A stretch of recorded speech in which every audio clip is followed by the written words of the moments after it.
नमस्कार, स्वागत है आप सभी दर्शकों का +1 टेलीविजन के कार्यक्रम डियर डॉक्टर में। आज के हमारे खास मेहमान हैं नेशनल मेडिकल कॉलेज के इंटरनल मेडिसिन विभाग के specialist doctor Parvez Alam. Sir, आपका यहाँ बहुत बहुत स्वागत है। Thank you. नमस्ते, सलाम +1 दर्शकों को। हम यहाँ नेशनल मेडिकल कॉलेज में अभी कार्यरत हैं। अब हम लोग कुछ इंटरव्यू करेंगे। जी सर, शुरू करते हैं कुछ सवाल जवाब। ठीक है सर, पेट की परेशानी ऐसी है कि सभी को कभी ना कभी इससे ज़रूर गुजरना पड़ता है। जी। तो ऐसे में मैं पूछना चाहूँगी कि गैस, एसिडिटी, कब्ज जैसी जो समस्याएं हैं इतनी आम क्यों हो गई हैं? अब जैसे हम लोग का जो एरिया है, ये मध्य प्रदेश एरिया है, यहाँ पे हम लोग का गैस एसिडिटी बहुत ही ज़्यादा ही कॉमन है। कॉमन होने के कारण हम लोग का यहाँ पे सबसे इम्पोर्टेंट वजह कहा जा सकता है तो यहाँ पे खान पीन। खान पीन है बहुत ही उतना मैनेज वे में नहीं है। ऐसे अब ज़्यादा करके तेल मसाला ये बहुत ही हम लोग ज़्यादा ही हम लोग चटकार जो खाना होता है खाना पसंद करते हैं। तो स्वाद के लिए तो ठीक है, पेट के लिए अच्छा नहीं होता है। और बाकी चीज़ हुआ कि अभी हम लोग एरिया में बहुत आदमी अल्कोहल हुआ, स्मोकिंग हुआ, ये कारण भी एक होता है जो एक एसिडिटी बनाने का कारण बन सकता है। दूसरा बात क्या है कि यहाँ पे हम लोग एरिया में थोड़ा सा भी कुछ प्रॉब्लम हुआ बिना डॉक्टर कंसल्ट करते हुए हम लोग मेडिसिन को ले लेते हैं। जी। तो एक अब आइडिया देने वाले को उतना आइडिया नहीं होता है, खाने को आइडिया नहीं होता है। ऑन स्पॉट तो ठीक तो होता है, लेकिन लॉन्ग टर्म में उसके लिए ट्रीटमेंट में प्रॉब्लम होने के कारण है टाइम में डॉक्टर कंसल्ट नहीं होने के कारण एसिडिटी होने के चांसेस बढ़ते रहता है। जी। तो सर, एसिडिटी एक ऐसी परेशानी है, लोग सालों साल से जूझते रहते हैं बिना इलाज कराए, बिना सही ट्रीटमेंट सीखे। तो सर, ऐसे में लॉन्ग टर्म इसको नज़रअंदाज करने पर क्या नुकसान हो सकता है? अब देखिए, इसमें क्या होता है कि कारण बहुत सारा है इसको, ये गैस्ट्राइटिस होने के कारण। और लॉन्ग टर्म हम इसको अगर नज़रअंदाज करते जाएंगे तो क्या होगा कि फ्यूचर में ये आपको अल्सर होने के चांसेस होता है। अच्छा। जो या कि गैस्ट्रिक अल्सर के रूप में हो सकता है या ड्यूरल अल्सर के रूप में हो सकता है। किसी में तो यहाँ तक हम लोग ने देखा है कि अब सिम्टम होता है गैस्ट्राइटिस का, लेकिन कारण कुछ और होता है। अभी कार्सिनोमा भी हम लोग देखे हैं बहुत सारे। जैसे यहाँ पे नेशनल मेडिकल कॉलेज में हम यहाँ पे काफ़ी दिनों से इंडोस्कोपी कर रहे हैं, अपर जी इंडोस्कोपी कर रहे हैं, कोलोनोस्कोपी भी हम लोग यहाँ पे कर रहे हैं अभी, और वेरिसेल बेंडिंग हुआ, बायोप्सी यहाँ पे कर रहे हैं। इस दौरान हम लोग ने अभी तक बहुत सारा केस जो पाया है। देखो फॉर एग्जांपल, अगर हम इंडोस्कोपी कर रहे हैं यहाँ पे 150-200 हो रहा है इंडोस्कोपी महीने का, तो मैक्सिमम 90% केसेस जो होता है एंट्रल गैस्ट्राइटिस होता है। एंट्रल मतलब एक स्टोमक का पार्ट है जहाँ पे हम लोग को जो गैस्ट्राइटिस इरिथमेटस म्यूकोसा होता है, मतलब एक थोड़ा मेंटल टर्म हो गया जो हम लोग जनरली अब जब इंडोस्कोपी करने के दौरान हम लोग दिखाई देता है। जो एंट्रल गैस्ट्राइटिस होने के मैक्सिमम चांसेस होता है, कारण होता है एक येस्ट पाइली होता है, जो एक कीड़ा है, उससे हम लोग मैक्सिमम में ये देखा जाता है। उसमें एक होता है ड्रग होता है NSAID ड्रग, जिसको जैसे पेन रिलीवर के रूप में चाहे बुखार के रूप में आदमी खाते रहते हैं, उससे भी होता है। और बहुत सारा बैक्टीरिया वायरसेस के कारण भी होता है। ये एक कारण है जो हम लोग मेनली एंट्रल गैस्ट्राइटिस होने के चांसेस बढ़ता है। तो सर, आपने कहा कि H. पाइलोरी नामक एक कीड़ा है जो खासकर जिसका कंट्रीब्यूशन है एसिडिटी गैस की समस्या में। तो सर, इसका इलाज किस प्रकार किया जाता है? हाँ, इसका इलाज तो पॉसिबल है, बहुत अच्छा पॉसिबल है। जब ऐसे फॉर एग्जांपल अगर हम टाइम में अगर हम लोग डॉक्टर के पास कंसल्ट करते हैं, फॉर एग्जांपल किसी को नोजिया, वॉमिटिंग हो रहा है, ब्लोटिंग हो रहा है, तो खाने का मन नहीं कर रहा है, तो टाइम में उसको अगर डॉक्टर साहब कंसल्ट किया तो हम लोग इस पहले पता करने के लिए 2-3 उपाय है। नॉर्मली तो हम लोग स्टूल फोरेस्ट पहले एंटीजन जांच होता है वो हम लोग कर सकते हैं, जो इंडोस्कोपी नहीं करना चाहते हैं, लेकिन सबसे बेस्ट है इंडोस्कोपी किया जाए। इंडोस्कोपी के साथ साथ एक RT होता है, रैपिड यूरिया टेस्ट करते हैं, जो इंडोस्कोपी करने के बाद हम लोग उसी वक्त वहाँ पे थोड़ा सा बायोप्सी करके उस पर हम लोग कीप रखते हैं, जो जनरली हम लोग उसका कलर चेंज होता है और उससे हम लोग ये पता चलता है कि वो एच पाइली पॉजिटिव है।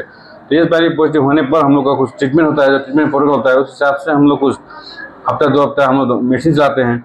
मेडिसिन चलाने पर टाइम में वो मेडिसिन खाया, खाने पीने में कंट्रोल किया, तो काफ़ी हद तक इसको हम लोग कंट्रोल कर सकते हैं। जी, और इसी से हमारी अल्सर जैसी समस्याएं, कार्सिनोमा जो आप कह रहे थे, उनसे भी बचा जा सकता है। काफ़ी हद तक हम लोग इसको बचाया जा सकता है। जी सर, ये जो पेट फूलने की समस्या या पेट सुबह ना खाली होने की समस्या है, ये किस हद तक गंभीर है? अब देखा जाए तो हम लोग एरिया में इसको बहुत आम तरह से लिया जाता है, लेकिन ये गंभीर है। अच्छा। क्योंकि अगर गंभीर क्यों है, मैक्सिमम लोग अगर उसका पेट साफ नहीं है, कॉन्स्टिपेशन है, ऐसे स्ट्रेसफुल है, उससे का स्ट्रेस होता है, उसका काम में मन नहीं लगना, एकदम चिड़चिड़ाहट होना, ये सब होने का शुरू होता है क्या। इसीलिए बेहतर है कि ऑन द स्पॉट ट्रीटमेंट किया जाए, उसका इलाज किया जाए और आगे अपने आप को बचाया जाए और दूसरों को बचाया जाए। जी। तो सर आपने बात की अल्सर की, तो सर अल्सर हम पहचान सकते हैं एंडोस्कोपी जैसी प्रक्रिया से। तो सर ऐसे में अल्सर का ट्रीटमेंट हम किस प्रकार किया जा सकता है? अब पहला बात तो अल्सर पता करना पड़ा अल्सर है कि नहीं। अब हम लोग ये समाज में क्या है कि पेट दर्द किया, चलो अल्ट्रासाउंड निकालते हैं, ठीक है, अल्ट्रासाउंड करा रहे हैं, ठीक ही है, लेकिन अल्ट्रासाउंड से वो अल्सर पता नहीं चलता है। अच्छा। तो उसके कारण क्या होता है कि बहुत लोग पता नहीं होता है कि एक इंडोस्कोपी नाम का एक इलाज है, जिससे हम लोग वो प्रोसीड्यूर है, जिससे हम लोग पता कर सकते हैं कि अंदर एक्चुअल में अर्ली स्टेज में क्या चल रहा है पेट के अंदर। अच्छा। अगर ये आम जनता में अवेयरनेस हो कि चलो इंडोस्कोपी कराएंगे, जाकर टाइम में अल्सर पता चल जाएगा, या ड्यूडेनल अल्सर हो या गैस्ट्रिक अल्सर हो, उसका टाइम में ट्रीटमेंट हो सकता है, इलाज हो सकता है, हम लोग आगे का फर्दर कॉम्प्लिकेशन से बच सकते हैं, तो काफ़ी हद तक हम इसको कंट्रोल कर सकते हैं और ट्रीटमेंट तो एकदम पॉसिबल है, ऑफकोर्स पॉसिबल है। हाँ, कुछ आदमी जो होते हैं अब ट्रीटमेंट होने के बावजूद भी ठीक होने के चांसेस कम होता है, क्योंकि प्रॉब्लम क्या होता है कि सालों से प्रॉब्लम क्या होता है कि दवा तो खा रहे हैं लेकिन डाइट में कंट्रोल नहीं है। अच्छा। ना टाइम में खाना है, ना टाइम में उठना है, ना टाइम में अब सोना है, ये सब प्रॉब्लम होता है क्या। और मैक्सिमम हम लोग देखते हैं कि स्ट्रेस, एक होता है स्ट्रेस अल्सर, जो फॉर एग्जांपल बहुत सारा टेंशन लेते हैं, बहुत स्ट्रेस लेते हैं, हरदम हैवी वर्क में मतलब डूबे हुए हैं, उनको भी एक असर होने का चांसेस होता है कि इसीलिए सबको टाइम में ही अवेयरनेस फैलाकर हम लोग इसको ट्रीटमेंट करके इसको हम बचाया जा सकता है। सर आपकी बातों से मुझे समझ आ रहा है कि मानसिक तनाव का भी अपने पेट के स्वास्थ्य पर असर पड़ता है। बहुत। इसीलिए एक वक्त आता है, कभी कभी हम लोग को जो गैस्ट्रिक के प्रॉब्लम से जूझ रहे हैं, कभी कभी हम लोग साइकेट्रिक कंसल्टेशन का भी हम लोग को हेल्प लेना पड़ता है। अच्छा। क्योंकि नॉर्मल ट्रीटमेंट से किसी को वो उतना उपलब्धि नहीं हो पाता है, तो आगे हम लोग एक साइकेट्रिक कंसल्टेशन कराते हैं और काफ़ी हद तक हम लोग मेडिसिन चलाते हैं और देखा गया है कि मैक्सिमम लोगों को उससे बहुत ही राहत मिलता है। इसीलिए स्वस्थ शरीर है, स्वस्थ मेंटल हेल्थ है, तो आदमी भी स्वस्थ रहेगा, पेट भी स्वस्थ रहेगा। बात ही सर जलन होना, सीने में जलन होना, एसिड रिफ्लक्स का आमतौर पर काफी हमारे समाज में तो काफी लोगों को ये समस्या है। सर इसके पीछे का क्या कारण है? अब एक जैसे हम पहले बोले खाना पीना जी। अब यहाँ पे क्या है कि कारण तो वही बोले कि इसे अपने आप से मेडिसिन खरीद खा लेना, कभी तेल खा लिए, खूब मसाला खा लिए, बहुत सारा पार्टी होता है उसमें जाके खा लिए, अल्कोहल हुआ, स्मोकिंग हुआ, बहुत चल रहा है, कोई मतलब उसका कैसे कब कंट्रोल करना है कोई नहीं, मतलब उसका परवाह नहीं है। अब थोड़ा क्या होता है कि वहाँ पे पेन होना शुरू हुआ, चलो एक ऐसी दवा खा लिए, एक पेंटाप्राजोल खा लिए, काम चल गया। लेकिन प्रॉब्लम क्या होता है, कभी हरदम एसिडिटी, वो जो सिम्टम है हरदम वो गैस का ही सिम्टम हुआ जरूरी नहीं है क्या, तो कभी वो हार्ट से भी रिलेटेड होता है। अच्छा। तो ऑन द स्पॉट हम यही राय देंगे किसी पेशेंट को कि खाली को ये जो सीने में जलन को खाली गैस समझ के उसको नजरअंदाज मत कीजिए। हो सकता है कि आपको हार्ट से रिलेटेड भी कुछ प्रॉब्लम हो रहा हो तो आपको पता नहीं है। स्पेशली हम ओल्ड एज को बोलेंगे, जो मतलब 50-60 एज हो गए हैं, उन लोगों को तो हम बहुत ही अपने पर्सनली लेवल से बोलेंगे कि आप टाइम में डॉक्टर को विजिट कीजिए, ईयरली आपको नॉर्मल चेकअप कीजिए। और क्या होता है कि अगर आपको ऐसा ब्लॉटिंग वगैरह हो रहा है, ECG ठीक है, अगर आप ECG कर लिए नॉर्मल है, तो आप एक बार इंडोस्कोपी जरूर कराइए। क्यों बोल रहे हैं? क्योंकि इसमें क्या होता है कि मैक्सिमम पेशेंट हम लोग देखें ओल्ड एज में मास मतलब कोई ग्रोथ होता है उसमें हम लोग पाया जाता है। अच्छा। या इंडोस्कोपी के दौरान या कोलोनोस्कोपी के दौरान। कोलोनोस्कोपी मतलब पीछे के रास्ते से हम लोग जांच करते हैं, उसको कोलोनोस्कोपी बोलते हैं। इंडोस्कोपी ऊपर के रास्ते से हम लोग जांच करते हैं, उसको इंडोस्कोपी बोलते हैं। दोनों रास्ते में हम लोग देखिए कि मास का कुछ ग्रोथ हुआ होता है, और ग्रोथ होने पर प्रॉब्लम क्या है कि या कि वो मास क्या चीज़ है उसको पता करने के लिए हम बायोप्सी करते हैं, CCD एब्डोमेन करते हैं, ये सब करने के बाद पता लग गया कि बहुत में वो कार्सिनोमा डेवलप हुआ होता है। तो ये नजरअंदाज करते रहता है। टाइम में पता करेगा, कार्सिनोमा भी होगा, टाइम में पता चलेगा, टाइम में डॉक्टर पास कंसल्ट करेगा, उसका ट्रीटमेंट पॉसिबल है। इसीलिए कभी भी ये चेस्ट पेन को, एपिगैस्ट्रिक पेन को नजरअंदाज मत कीजिए और टाइम में डॉक्टर से मिलिए, ट्रीटमेंट कराइए। सर जैसा कि आप कह रहे हैं कि लोग अपने मन से गैस की दवाइयाँ खाकर अपना प्रॉब्लम कुछ टेम्पररी उसको ठीक कर लेते हैं और बाद में जाकर पता चलता है कि बहुत बड़ी समस्या आ गया। तो सर ऐसे में जो लोग सेल्फ मेडिकेशन करते हैं, गैस की गोलियां हो, एंटीबायोटिक हो, पेन किलर्स हो, ये किस हद तक सेफ है? प्रॉब्लम क्या है कि अब हम लोग एरिया में एंटीबायोटिक लेने के लिए, कोई मेडिसिन लेने के लिए प्रिस्क्रिप्शन का जरूरत नहीं पड़ता है। इसके कारण क्या होता है कि एंटीबायोटिक लिए जा रहा है, एंटीबायोटिक रेजिस्टेंस बहुत डेवलप हो रहा है आजकल। और जो हम लोग फॉर एग्जाम्पल इस पहले कोई पॉजिटिव आ भी जाता है उसमें भी हम एंटीबायोटिक चलाते हैं, तो क्या होता है कि एंटीबायोटिक चला रहे हैं, ट्रीटमेंट कर रहे हैं, वो पहले से दवा खा चुका है, रेजिस्टेंस डेवलप हो चुका होता है। अच्छा। तो उस पर काम ही नहीं करता है मेडिसिन। तो वो सोचता है पेशेंट कि हम खा रहे हैं, कुछ हमको काम ही नहीं कर रहा है। लेकिन वही हुआ, वो तो गलती कहाँ किया कि शुरू में दवा खाया, अपने आप से खाया और उसने बॉडी ने रेसिस्ट कर लिया और उससे थोड़ा बहुत एंटीबायोटिक आएगा, उसका काम ही नहीं करेगा। उसके हाई डोज में जाते हैं, महंगा पड़ता है और पेशेंट को और फाइनेंशियल लोड भी पड़ता है जी। इसीलिए अब ये हम लोग यही एडवाइस करेंगे कि सस्ते के चक्कर में अपने लॉन्ग टर्म लाइफ को शॉर्ट मत कीजिए, टाइम में डॉक्टर से कंसल्ट कीजिए। ये बात तो अपने मन से एंटीबायोटिक खाना कल को और बड़ी परेशानी बहुत ज्यादा सामने ला सकता है जी। और सर ये गैस की दवाइयाँ और पेन किलर्स जो खाते हैं लोग, इन सभी के बारे में आप क्या कहना चाहेंगे? क्या कि लोग सोचते हैं कि चलो गैस दवा खाते हैं, क्या फर्क पड़ता है, कुछ नुकसान नहीं होता है। पेन किलर खाते हैं, कोई नुकसान नहीं होता है। लेकिन गैस का दवा भी लॉन्ग टर्म खाने से उसका भी साइड इफेक्ट होता है पेट पे। दर्द का दवा लॉन्ग टर्म खाने से भी उसका भी साइड इफेक्ट होता है, पेट पे नहीं, लीवर पे, किडनी पे, हार्ट पे, सब पर इफेक्ट करता है। इसीलिए इस सबको ध्यान रखते हुए जब पहते ही मतलब जो अपने मन से ही जो मन ले लिए ये सब मत कीजिए, है ना। जाइए डॉक्टर से कंसल्ट कीजिए, उसके बाद ही खाइए। थोड़ा मोड़ा दर्द हुआ दवा खा लिए, फिर रिलीफ हुआ 5 दिन फिर दवा खा लिए, फिर रिलीफ हुआ 5 दिन फिर दवा खा लिए। इससे वो क्या हुआ कि आप ही को नुकसान होगा, आप ही का घाटा रहेगा। इसलिए ऐसा दवा मत खाया कीजिए। जी सर, ये आमतौर पर जो आपके पास भी काफी ऐसे पेशेंट्स आते होंगे, तो आमतौर पर ये कौन सी दवाएं खाते हैं जिनसे आप कह रहे थे कि अल्सर भी होने का संभावना होता है, किडनी लिवर पर असर पड़ता है, तो ये कौन सी दवाइयां हैं जिन्हें ज्यादा खाने पर? एक ग्रुप होता है NSAID। अच्छा। इस ग्रुप में जनरली पेन रिलीवर वगैरह हुआ, पैरासिटामोल वगैरह हुआ, ये सब पड़ता है। अच्छा। जो मैक्सिमम हम लोग गांव घर में आराम से मिल जाते हैं जी। यही दवा में और भी बहुत सारा है। जैसे फॉर एग्जांपल अब गांव घर में क्या होता है कि ये तो हम दवा नाम बता रहे हैं, पाउडर देता है, पाउडर के फॉर्म में देता है लोग, दवा का नाम एक पता ही नहीं क्या है। अच्छा। कुछ कूट के दे दिया होता है, चाहे काला कोई वो मतलब गोटी सा होता है, नाम नहीं है कोई भी उसका, मतलब वो टैबलेट का कोई फॉर्म नहीं है, बस खाओ, भूसा है खाओ, कोई बात नहीं। जनरली में क्या स्टेरॉइड वगैरह मिला होता है। अच्छा। और वो तो स्टेरॉइड तो है, खाया ऑन द लीव कर दिया, बाद में उसका किडनी, लीवर, लंग्स, हार्ट सब इफेक्ट करता है जी। तो कोई पाउडर कहकर खाने का काम मत कीजिए। और प्रॉब्लम एक कॉन्सेप्ट क्या है कि हम लोग गांव घर में आयुर्वेदिक दवाई खाएंगे और इससे हम आयुर्वेदिक के खिलाफ नहीं है, हमको उतना नॉलेज नहीं आयुर्वेदिक का, लेकिन क्या है कि हर चीज का फायदा और घाटा दोनों है जी। ठीक है, चाहे एलोपैथिक हो चाहे आयुर्वेदिक हो, सबको फायदा घाटा दोनों है। अगर हम ये सोच खा रहे ये दवा खा रहे आयुर्वेदिक खाने से फायदा नहीं होगा तो नुकसान भी नहीं होगा, ये कॉन्सेप्ट होने के कारण बहुतों लोगों का प्रॉब्लम है। फायदा नहीं है तो नुकसान भी नहीं होगा, ऐसा नहीं है। फायदा होगा तो नुकसान भी हो सकता है जी। फायदा घाटा दोनों होता है, लेकिन बात है कि हम लोग नुकसान नहीं पता है, इसीलिए हम लोग खाए जा रहे हैं और बाद में जब नुकसान होता है तो बोलते हैं क्या हो गया, इसी ये क्यों हुआ। लेकिन प्रॉब्लम क्या है कि वो दवा खाने के कारण नुकसान हुआ है। हम लोग बहुत सारे केस देखे हैं, जब तक नुकसान होता है उसको पता चलता है नुकसान हुआ तो बहुत लेट हो चुका होता है, इसीलिए सब कुछ कम नहीं पड़ी। हाँ सर, मैंने भी सुना है कि लोग किडनी फेलियर तक पहुंच जाते हैं यही सब दवाइयों के ओवर यूज की वजह से। सही है, यहीं पे हम लोग नेशनल मेडिकल कॉलेज में हम लोग का डायलिसिस सेंटर ही यहाँ पे जी, जहाँ पे रोज 30 को 35 को डायलिसिस हो रहा है। नया केस रोज आ रहे हैं, OPD में रोज नया केस डायग्नोसिस हो रहा है सिगरेट का पेशेंट। यही कारण है, क्योंकि वो दर्द हो रहा है, PPI खा रहा है, ये दर्द दवा खा रहा है, वो गोटी खा रहा है और लास्ट में लैंड अप कर रहा है किडनी खराब, लीवर खराब, जो बहुत ही ज़्यादा ही नुकसानदेह है।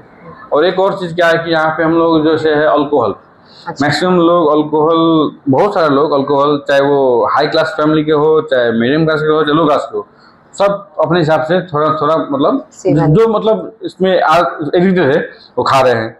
इससे क्या होता है कि अब लॉन्ग टर्म खा रहे हैं, मेरे दोस्त उतना पीता है, हम उसको तो कुछ हुआ ही नहीं है, हम पीने से क्या होगा। प्रॉब्लम क्या है, सबका बॉडी अलग अलग है, सबका बॉडी का रेसिस्ट करने का तरीका अलग अलग है। और इसने खाया, चलो 2 साल खाया, कोई 10 साल से खा रहा है, कुछ हो रहा है जी, कभी न कभी तो होगा ही जी। तो हम लोग क्या देखें, जो अल्कोहलिक पेशेंट हैं जो आते हैं हम लोग के क्लिनिक में, अब पेट फुला हुआ है, पूरा पानी भर गया है ना, ये लंग्स में पूरा पानी भर गया है, हम लोग ऐसे पेशेंट इसको भी हम लोग करते हैं, पता चलता है कि अंदर इंटरनल ब्लीडिंग हो रहा है। उसमें क्या होता है, इसको क्या बोलते हैं हम लोग, ये वेरिसेल ब्लीडिंग बोलते हैं क्या। अच्छा। जब वो वेरिसेल ब्लीडिंग होने के बाद अब क्या है कि उसका आगे ट्रीटमेंट थोड़ा महंगा ही पड़ जाता है। अब तो हम लोग ब्लीडिंग में शुरू भी कर दिए है, कर रहे हैं, उसको हम लोग वेरिसेल बाइंडिंग बोलते हैं। अच्छा। और उसमें क्या होता है कि एक मतलब धागा टाइप का होता है, उसको हम लोग उसको मशीन से बांध कर अंदर जाकर उसको जहाँ से खून आ रहा है उसको हम लोग बांध देते हैं ताकि वहाँ पे उसका वहीं पे खून रुक जाए। लेकिन प्रॉब्लम क्या है, हम लोग ट्रीटमेंट कर दिए, घर जाकर फिर शुरू करता है वो आदमी अल्कोहल खाना। तो यही क्या है, यही अवेयरनेस है। वो सोचता है कि अब तो मेरा ट्रीटमेंट हो गया, अब हमको कुछ वरदान मिल गया, हमको कुछ नहीं प्रॉब्लम होने वाला है। तो वही अब अवेयरनेस ये होना पड़ा कि सही भाई तुम बहुत बाल बच्चे हो, आगे मत करो, है ना। तो प्रॉब्लम यहाँ पे है कि उसको फॉलो अप नहीं करता क्या। और बहुत सारे केस हैं देखें इम्प्रूवमेंट हुआ, अच्छा भी हुआ है, और बहुत सारे केस देखे हैं बहुत डिटोरेट भी हुआ है। इसीलिए टाइम में सावधानी बरतें। जी सर, आप अल्कोहल की बात कर रहे हैं, तो ऐसे में कहते हैं कि लिवर पर सबसे काफी बुरा असर पड़ता है अल्कोहल का, और आजकल फैटी लिवर जैसी समस्या भी आमतौर पर काफी देखने को मिल रही है महिलाओं में, यंग पेशेंट्स में इनफैक्ट। सर इसका क्या कारण है? अब देखिए, अब हम लोग अल्कोहल जो है सिर्फ लीवर पे नहीं और भी जगह पे इफेक्ट करता है जी। अब लीवर तो गया पैंक्रियास, अच्छा, जिसको हम लोग बोलते हैं एक्यूट पैंक्रियाटाइटिस या क्रोनिक पैंक्रियाटाइटिस, पैंक्रियास पे भी इफेक्ट करता है जी। और लीवर ज़्यादा लिवर डैमेज होगा तो लिवर सिरोसिस होता है जी। और इसमें खाली अब हम लोग अल्कोहल की बात नहीं कर रहे हैं, अल्कोहल तो फैटी लिवर करता ही है, उसके साथ साथ जो हम लोग खाना पीना जो अल्कोहलिक नहीं है वो तो बोलता है अल्कोहलिक नहीं है, हमको कोई फर्क नहीं पड़ेगा, लेकिन फर्क पड़ता है। हम लोग एरिया में क्या सिक्का हम लोग बहुत खाते हैं, तो स्पेशली जो आँख पे जो सिक्का होता है वो तो ठीक है, एक दो बार खाया ठीक है, लेकिन बार बार खाना वो क्या होता है कि उसमें वो जो धुआं से होता है वो बहुत हम लोग पेट पे इफेक्ट करता है। अच्छा। तो इस सबसे ये मत सोचिए कि जो अल्कोहल खा रहा है सिर्फ उसी को प्रॉब्लम होगा, हमको कुछ नहीं होगा। जो आदमी खाने पीने में ध्यान नहीं दे रहा है, तेल मसाला में ध्यान नहीं दे रहा है, सेकुआ वगैरह खा रहा है, बहुत सारा मतलब चिकन वगैरह मटन खा रहा है, उसमें भी प्रॉब्लम होने ज़्यादा चांसेस होता है क्या। इसलिए खाना में डाइट में बहुत कंट्रोल करना जरूरी है जी। सर तो जैसा कि आप कह रहे थे कि वेरिशियल ब्लीडिंग, तो सर वेरिशियल ब्लीडिंग के क्या क्या कारण हो सकते हैं? अब देखिए, वो वेरिशियल ब्लीडिंग हम बोले मैक्सिमम केसेस में होता है। अब क्या होता है कि लीवर में प्रॉब्लम होगा तो पोर्टल हाइपरटेंशन होता है जी। पोर्टल हाइपरटेंशन होगा तो वही जो आसाम भाषा में नस फूल जाना जी, और नस फूलने के बाद उसमें से ब्लड आना। अब इस प्रॉब्लम क्या है, पहले क्या था कि अब मैक्सिमम लोग पता भी नहीं है कि जो ब्लड आ रहा है कहाँ से आ रहा है, उसका ट्रीटमेंट क्या करना है। अभी हम लोग बहुत अच्छा हो गया कि नेशनल मेडिकल कॉलेज में हम लोग ये इंडोस्कोपी तो फ्रिक्वेंटली कर ही रहे हैं, हम लोग 150 इवन हम लोग कोलोनोस्कोपी भी कर रहे हैं, जो बहुत सारी जगह पे नहीं होता है, बहुत करते हुए बहुत कम आदमी कर रहे हैं, और यहाँ पे तो बहुत मास में और बाकी जगह सस्ते में हम लोग कर रहे हैं कोलोनोस्कोपी। और जो बोले आप वेरिशियल बैंडिंग का, जो अब वेरिशियल ब्लीडिंग हो रहा है उसके लिए भी हम लोग यहाँ पे अब वेरिशियल बैंडिंग शुरू कर दिए हैं, वेरिशियल बैंडिंग कर भी रहे हैं, और हम लोग पेशेंट से अच्छा रिस्पॉन्स भी आ रहा है। और ऊपर से एक और बोले कि बायोप्सी भी कर रहे हैं जी। हम लोग यहीं पे हम लोग कार्सिनोमा केसेस है जो डायग्नोसिस यहीं पे कर दे रहे हैं। और ये थोड़ा दुख की बात है कि हम लोग यहाँ पे कार्सिनोमा का लिए कोई ट्रीटमेंट हम लोग के बिजनेस एरिया में नहीं है, जिसके कारण लास्ट में हम लोग मजबूरन सब करने के बाद उसको भरतपुर काठमांडू भेजना पड़ता है। उम्मीद करते हैं कि फ्यूचर में यहाँ पे भी उसका सेंटर ऐसा होगा जहाँ पे हम लोग यहीं पे डायग्नोसिस करके यहीं पे ट्रीटमेंट कर पाएंगे। ये सब हम लोग यहाँ पे सुविधा दे रहे हैं, आगे भी देते रहेंगे और भी आगे बढ़ते रहेंगे। सर बहुत अच्छा लगा सुन के कि वेरिशियल बैंडिंग जैसे उपचार अब यहाँ पर भी उपलब्ध है हमारे शहर में। सर पहचान कैसे सकते हैं कि ये जो ब्लीडिंग हो रही है ये वेरिशियल ब्लीडिंग है, या ये इसके लक्षण किस प्रकार को देखने मिलते हैं? अब ये इसमें होता है कि अपर जे ब्लीडिंग, लोअर जे ब्लीडिंग जी। अब अपर जे ब्लीडिंग हो रहा है मतलब ऊपर से पूरा खून फेंक रहा है, पूरा वॉमिटिंग कर रहा है, ब्लड का ही वॉमिटिंग कर रहा है। अच्छा। तो जहाँ तक हम लोग यही हुआ कि अपर जे ब्लीडिंग हो रहा है, जिसको बोली अपर जे के लिए होता है क्या। अच्छा। तो ये पूरा खून आ रहा है, लाल फेंक रहा है, अब कभी 100 ml 200 ml आ रहा है, तो हम लोग मैक्सिमम चांसेस है कि इसको मोस्ट प्रोबेबली इसको उसको वेरिशियल ही है। अच्छा। पोर्टल हाइपरटेंशन हुआ, लिवर प्रॉब्लम हुआ, पोर्टल हाइपरटेंशन हुआ, उसको वेरिशियल हुआ होगा। इसीलिए हम लोग थोड़ा पेशेंट को स्टेबल करके हम लोग इंडोस्कोपी करके देखते हैं कि अंदर कहाँ पे ये वेरिशियल हुआ है, और इंडोस्कोपी करने तुरंत टाइम में हम लोग इंडोस्कोपी करेंगे, देख लेंगे अंदर, बाहर पता नहीं चलेगा, बाहर से पता करने कोई उपाय नहीं है। अच्छा। जब तक हम लोग साइंस सिम्टम देख सकते हैं, हम अंदाज कर सकते हैं कि शायद हुआ होगा, कंफर्म करने के लिए हम लोग उसको इंडोस्कोपी करते हैं, देखते हैं अंदर कहाँ से ब्लीड हो रहा है, या ब्लीड हो रहा है, उस नस को हम लोग बांध देते हैं, और बांधने के बाद हम लोग फिर उसको चार तौर बुलाते हैं कि आगे फिर हम लोग करके देखेंगे इंडोस्कोपी वो सुधार हुआ है कि नहीं। बहुत सारे केस में वो ब्लड रुक गया होता है, पेशेंट इंप्रूव हो गया होता है, जो पेट फूल रहा होता है सब आराम हो गया होता है, तो करने के बाद ही पता लगेगा कि मतलब क्या है अंदर है कि नहीं ब्लीडिंग से। सर ये जो एंडोस्कोपी और कोलोनोस्कोपी जैसे ये जो प्रोसीजर्स हैं, तो ये क्या आउट पेशेंट बेसिस पर हम करते हैं या इसके लिए कोई लंबी प्रक्रिया है? कोई लंबी प्रक्रिया नहीं है। इंडोस्कोपी कोलोनोस्कोपी कोई बड़ा जो कर रहा है उसके लिए कोई बड़ा प्रोसीजर नहीं है, ओपीडी बेसिस पे भी हम लोग कर सकते हैं, इसके लिए भरना ही होना पड़ेगा जरूरी नहीं है। आप इंडोस्कोपी कराना है, सुबह रात को खाना खाने के बाद सुबह खाली पेट रहिए, 8-9 घंटा खाली पेट रहिए, सुबह आइए, बिना खाना खाए बिना पानी पिए, 2-3 मिनट का काम है, इंडोस्कोपी हो जाएगा आपका। कोलोनोस्कोपी कराना है, आप आज मिल लीजिए हमसे, हम लोग कुछ मेडिसिन बोलेंगे खाने के लिए, कल खा के आइए, पेट साफ हो जाएगा, खाली पेट रहेंगे, कोलोनोस्कोपी 5-10 मिनट वो भी हो जाएगा। अच्छा। ये तो आसान प्रोसीड्योर है और फिर में 100% किया जाता है, इसमें कोई बड़ा कॉम्प्लिकेशन ज़्यादा नहीं है, मैक्सिमम अच्छा ही होता है और पेशेंट सेफ ही होता है इसमें। जी सर, तो पेट से संबंधित हमने इतनी सारी बातचीत की, ऐसे में मैं चाहूंगी कि आप हमारे दर्शकों को एक हेल्दी डाइजेस्टिव सिस्टम के लिए 3 कौन सी अहम सलाह देना चाहेंगे? अब हेल्दी डाइजेस्टिव सिस्टम के लिए हम सबसे पहला बात तो अपना डिसिप्लिन लाइफ करना पड़ा। टाइम में खाना खाना, टाइम में सोना और एक्सरसाइज करना। जी। खाने में कोशिश कीजिए कि फाइबर डाइट ज़्यादा हो, ये कैन फूड हुआ, ये पैकेट फूड हुआ, बाहर का फूड जहाँ तक उसे अवॉइड किया जाए, हेल्दी खाना खाया जाए, वेजिटेबल खाया जाए नहीं, और सबको अच्छे से वेल कुक्ड फूड खाया जाए, फ्रिज का खाना जितना तक हो सके अवॉइड किया जाए, है ना, ताज़ा खाना खाया जाए और बासी खाना नहीं खाया जाए, ये हम सलाह देना चाहेंगे। पानी खूब पीजिए, एक्सरसाइज कीजिए और फाइबर डाइट ज़्यादा से ज़्यादा सेवन कीजिए। जी, बहुत बहुत धन्यवाद डॉक्टर साहब, आपने इतनी जानकारीपूर्ण बातचीत की हमसे, उसके लिए आपका बहुत बहुत शुक्रिया। हम भी आप सब दर्शकों को और आपको भी बहुत बहुत शुक्रिया करना चाहते हैं कि आपने हमको मौका दिया उससे बात करने के लिए, अपने इन्फॉर्मेशन शेयर करने के लिए, आगे भी आपसे बात करने के और मिलने के उम्मीद रखते हैं। Thank you. उम्मीद है आज के हमारे एपिसोड से हमारे दर्शकों को अपने पेट संबंधित अपना खास ख्याल रखने की और इस बात का एहसास हुआ होगा कि ये सभी समस्याओं का उपचार कितना आसान है आज की डेट में। इसी तरह जेन्युइन मेडिकल एडवाइस लेते रहने के लिए जुड़े रहिए हमारे कार्यक्रम डियर डॉक्टर के साथ। कैमरामैन दीपक के साथ मैं ऐश्वर्या आपसे विदा लेती हूँ। स्वस्थ रहिए, सुरक्षित रहिए और देखते रहिए +1 4K टेलीविजन।